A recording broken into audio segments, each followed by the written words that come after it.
Erica, it's champ week, which I can't even believe we're saying because this season has flown by. Flown by. Yeah. We're Yeah. going to be doing a little bit of guaranteeing on who we think will win each of the Power Four conference tournaments. This is a little sticky, especially in one for sure. But let's talk SEC. South Carolina 14-1 in conference play. Vanderbilt 12-3 in conference play. Texas 12-3 in conference play, and LSU 11-4 in conference play. This is such a hard tournament to win, and I can't wait to watch every single moment of this conference tournament. Who do you think has it? Ooh, so listen, I would love to lean into two storylines here. One being that Vanderbilt, after being so close to remaining an undefeated team, just comes back and grabs SEC. That would be huge for what we know Shea Ralph and company are trying to build there. Another storyline is, can Texas get their clap back on South Carolina? They've been neck and neck with them for the last handful of seasons, but just have not been able to get over the hump, whether it's in conference tournament or the NCAA tournament. So South Carolina reigns supreme. So with all of that said, as much as I would like to lean into those two storylines, I think I'm taking South Carolina.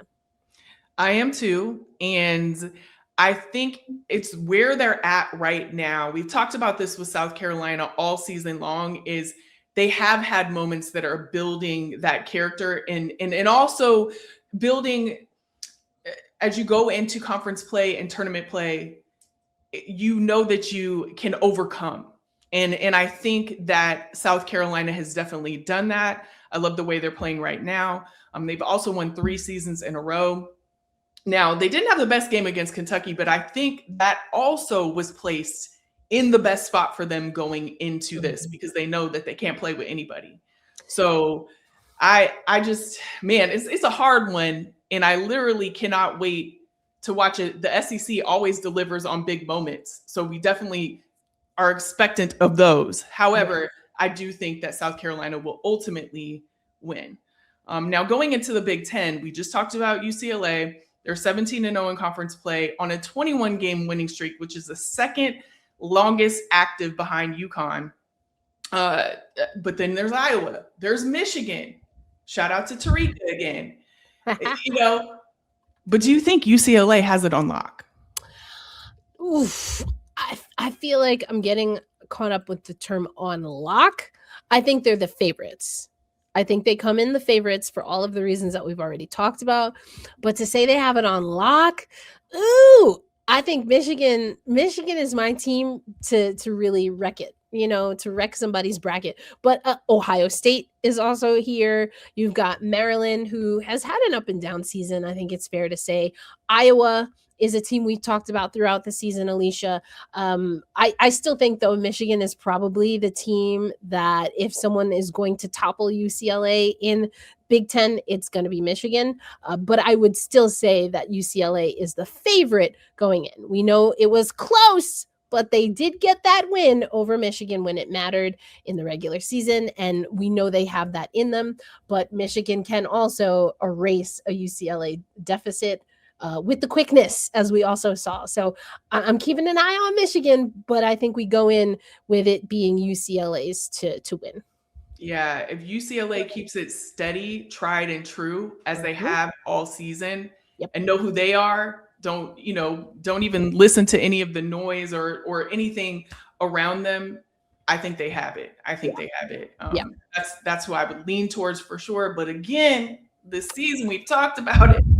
Anyone can get it. And that's also the beauty of the conference tournaments and the tournament in general. So yes.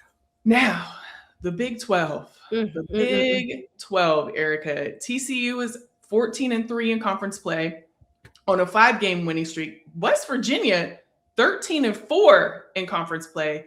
Baylor is 13-4 in conference play. And Texas Tech is 11-6 in conference play.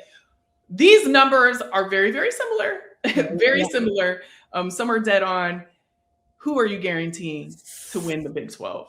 Ooh, oh man, this is another tough one. Texas Tech, we know, had a nice run earlier this season. I think I'm leaning into the TCU of it all. I think because of a lot of the numbers that you gave, momentum is going to be important here, and TCU has that comparative to these other teams. When we look at really the last 3 seasons, and that might be even still a little conservative, we know they've come through a lot, and they're starting to steady and anchor. Create that foundation that TCU wants to be known for. So Olivia Miles, of course, coming over didn't hurt any. At all. So I think I'm going TCU for this one. I would love to see TCU run it back. That would be 2 years in a row that they would win the conference tournament. And I think they're rolling right now. Like you said, the Olivia Miles of it all is definitely a factor. But West Virginia has a real shot at this. West Virginia has been throwing people upsets this year. I like the grit that they have. They're coming off of a huge win on senior night over Cincinnati, I believe. It was a huge win. And I don't know. I really think that they are poised. They're poised to be able to take the conference tournament. I'm looking for them to do it. I really am. All right. I mean, I'm not mad. Like I said, I'm not mad. I'm not mad at it at all. I can see it. I'm not mad either. So come on, let's go, West Virginia. Now the ACC. This is the last one that we're gonna talk about and focus on. The ACC, Duke. All right, we've been talking Duke all year. 16-1 in conference play. Louisville is 15-2 in conference play. UNC 13-4, and it's been a wild season over there in the ACC.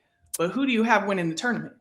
Ooh, see, now, y'all, I know you know this, Alicia, but I was ready to come with my receipts for all that conversation that we had to have about whether Karen Lawson was doing XYZ and was she the right choice for USAB, and, Duke taking some of those early losses. I was like, wait a minute. I told y'all, don't worry about it. Don't worry about it, sweetheart. Don't worry about it. And then Duke and UNC put on a show as we was preparing for this here podcast.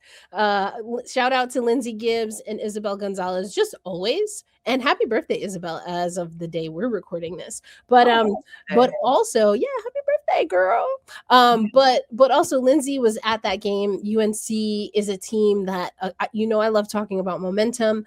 It's a great article over at CBS Sports about how they really are just hunkering down. And they had after a loss to Duke earlier in the season, they really were just like, what is our version? What is really our team? What are the two things that we're focused on? And they did that. And they were able to hunker down, get the win most recently against Duke. So I love a UNC story here. Historically, outside of women's basketball, Duke is not my favorite institution to support, based off of, very long held, more fan beliefs when I was growing up. But these are the two teams. And it's a toss up for me now. So what I will say to give an actual answer as I close out my thoughts here is I'm leaning towards Duke. And if it's not Duke, it's going to be the Tar Heels for me. But I think the give and take that we've seen from them, it all gets heightened when we get to conference tournament. Of course, NCAA tournament, which we're expecting both will be able to, really show what they can do there. But I'm giving the edge to Duke right now. But they really have to be about it when they play UNC, because UNC, they ready now. They got, a little proof of concept against Duke in, that most recent memory, and that could be a problem come conference tournament time. Well, I'm going UNC just for the chaos. That's what I want. Just for the chaos. I love it. It's hard for me. I mean, when you look at just the ACC period and these three teams that we broke down, it's hard because all of them could do it, but I'm going UNC for the chaos. I know, I'm here for it. And I know somebody mad I didn't even talk about Louisville. I mean, I'm sorry, fam. I'm sorry. I said what I said. What I will also say is, Louisville could come and grab it all. Be like, that's how it's going? No. We got something else to say. Louisville is a tried and true team. Again, one of those teams that's really trying to be a part of that pedigree conversation. They're in the throes of it, I would say, looking for just a stronghold. And getting a win when everyone else is looking at UNC and Duke, that can really bode well for that Louisville team. But I'm still saying it's Duke's going in. But yeah, I'm for chaos too. Yes, chaos all around for sure. And I know we're not the only ones who have opinions on this. All of you, please drop in the comments below who your picks are for these conference tournaments and just in general overall when it comes to the NCAA tournament. Who do you got? Make sure you're joining in on the conversation. We love talking with you and hearing what you think. And also subscribe, because I love the comments, but if you're not subscribed, you're not going to be locked into all of these shows that we're having, because there's a lot of them leading up to the women's Final Four. And we're going to be at the Final Four this year, so you won't want to miss that at all.